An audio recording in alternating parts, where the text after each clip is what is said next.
Hello, I'm Niall Livesey, and we're in Saint-Hyacinthe, Quebec at Mazda du Boulevard. Today we're taking a look at the 2018 Mazda CX-9 GT. We're going to be showing you everything about this car, taking it for a drive, and going over the different trims available for Mazda's second generation midsize crossover SUV.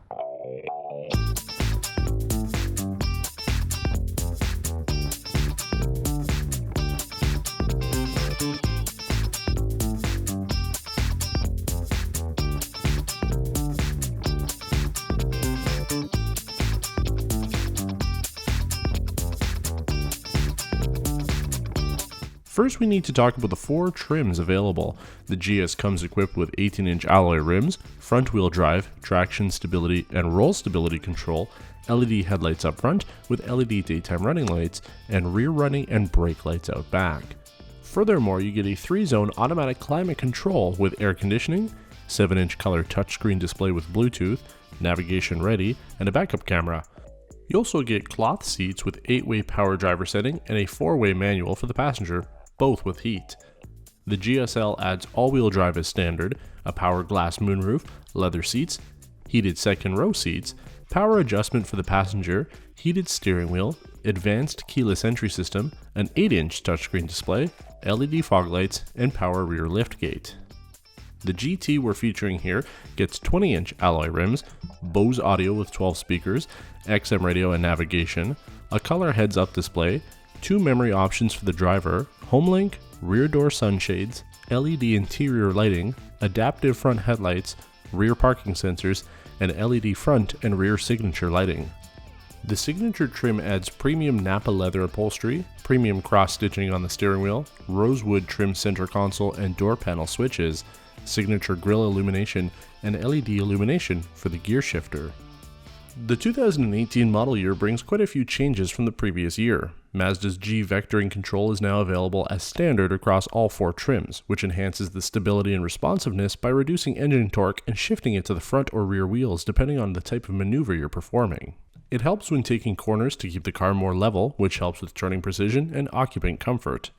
All trims also receive a new noise-isolating front windshield on top of the side noise-isolating windows. In addition to that, active blind spot and rear cross traffic alert is now standard on the GS and GSL trims. The GS also gets automatic headlights and rain-sensing wipers, and the optional i-activsense package, which adds radar cruise control, smart brake support, pedestrian detection, distance recognition, forward obstruction warning, and lane departure and lane keep assist. i-activsense is standard on the GT trim now, along with high beam control. A front windshield wiper defroster is now standard on the GSL and higher trims, along with a 10-way power adjustable driver seat with lumbar support. Finally, the GT and Signature both get the 8-way power adjustable seat from before for the passenger, with the addition of front parking sensors. The interior is well designed and follows the same layout as other Mazda models, like our CX-5 we reviewed back in September. The gauge cluster is big and useful, with the color information computer on the right side. The 8-inch Mazda Connect display feels like it's the right size to be able to display the navigation system and listen to your music. We found that the navigation software is displayed better than most of the competition and pretty accurate for route guidance and voice recognition. The 3-zone automatic climate control is great for large families. The center row passengers can adjust their climate settings from the control unit in the center, along with outboard heated seat buttons. There's plenty of space in the center row for adult passengers, and while the rear seats are ideal for older children, it's possible to get an adult back there, or someone who is larger, like myself. What I find interesting about the Mazda CX-9 is it really is at the top end of what's considered a mid-size crossover SUV. If it was like 2 inches longer, it would probably be considered a full size. So it is quite a bit bigger than some of the competition out there, but then it's not quite as big, obviously, as a full-size car, but you don't really feel like it's that much bigger than our CX-5. Sitting in the driver's seat here, the seats are actually very similar. They're perforated. They're quite comfortable. I'm seated in a good position here. I like the bigger screen with the navigation system there. It just feels like that should be the size that you get. It's nice and bright. It just, even though it's the exact same system, just having a little bit more size certainly makes a difference. And it displays things like the speed limit on there, which is nice, along with the heads-up display in front of me here. Now, we're not going to play too much with the audio, but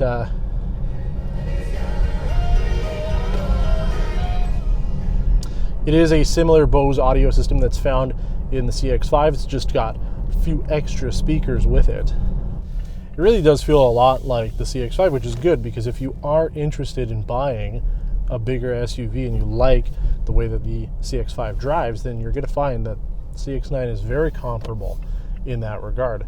We're going to take it around a few corners and see what we can really do with it. But it does really feel the same. Obviously feels a little bit longer. The back windshield there certainly is further away. But overall, I don't feel like it's overly large as we're driving through, a relatively residential neighborhood here in Saint-Hyacinthe. And I got to say that I like the fact that you have a similar experience between the two. It means that Mazda has a formula that's working, and we know that they're selling a lot of CX-5s. So that's working for that segment. If you need something bigger, then you don't have to worry about, does it drive differently? Does it feel differently? It really does feel like it just happens to be the same car, just a little bit bigger, which is nice. So you can see as we're backing up, it does display the parking sensors there as you get closer to it, just like that. Let's take it for a quick rip. So one of our viewers asked us how the engine performs. It is a 2.5 liter turbocharged Skyactiv engine. Going up the hill there was quite a nice treat. It certainly has enough power to be able to get up there. But unfortunately, I don't have 5 other people to stick in the car and see how it performs on a heavy load, or even if I loaded it up with stuff in the trunk. We just don't have the opportunity to do it in an environment like this. Same thing with being able to throw a tow hook onto the back of it and trying it out that way. As much as I would love to do it, I just don't have the ability to. So I think overall it's going to be a decent option. I still personally think if you're really going to be doing any hardcore towing, you want to be taking a trailer somewhere, maybe you have a camper van, you want to stick on the back, you're really going to want something with a diesel engine. And the rumor is that Mazda is going to be bringing the diesel engine over to North America. Now, there's been some photos posted online of the 2018 CX-5 with a diesel in the United States, but there certainly hasn't been anything official yet. So those might be an option down the road, but as it stands right now, you are limited to the single option for the gas here. And just personally, I don't think gas cuts, and no matter what, any car that I've driven, the gas engine is not ideal for towing unless it's a V8, and nobody's making those anymore, so diesel's the way to go. This model year update helps to adjust standard options and packages that most consumers are looking for. The GSL with i-activsense will likely be the most popular option for buyers, which puts it right in line with the 2017 Honda Pilot EXL Navi and the 2018 Toyota Highlander XLE V6 on price and comparable features. It scores points on style, ride performance, and overall seat comfort, but we're still waiting on Apple CarPlay and Android Auto.